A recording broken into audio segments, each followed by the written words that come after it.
Stori kubwa kwenye anga za kimichezo ni hii ya Simba Sports Club kuweza kutajwa kuwa moja kati ya klabu ambazo zinashiriki tuzo za Club of the Year Men, yani klabu bora ya mwaka kwa mujibu wa tuzo za CAF, na ni timu ambazo nafikiri ni timu kama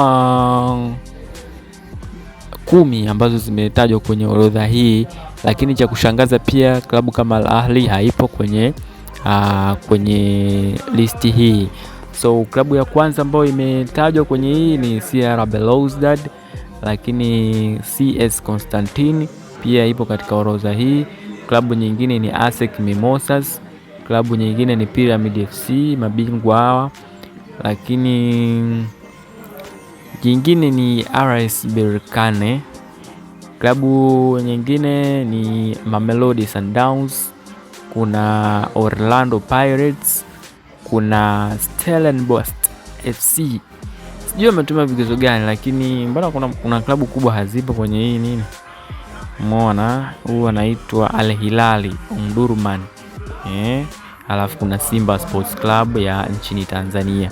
Kwa hiyo hatujajua ni vigezo gani ambavyo vimetumika, lakini all Simba wako katika orodha hii, na hakika ni mafanikio makubwa sana, kwa sababu kuna timu nyingi sana barani Afrika, na kusema kwamba Simba ndio bora zaidi au ni vipi inakuwa sio kweli, lakini nafikiri kuna baadhi tu ya vigezo ambavyo wameviangalia, kwa sababu ilifika finali na vitu vingine kama hivyo. Lakini hata Al Ahly pia yani sielewi kumetumika vigezo gani, lakini all Simba imewakilisha sana vilabu vya Afrika Mashariki kwenye tuzo hizi.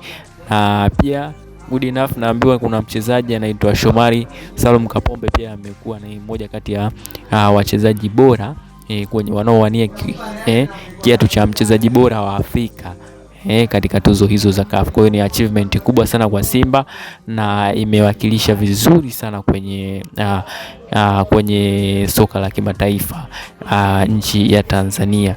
Kwa hiyo una maoni gani kwenye sehemu ya comment kuhusiana na jambo hili? Unaiona Simba ikiwa wapi?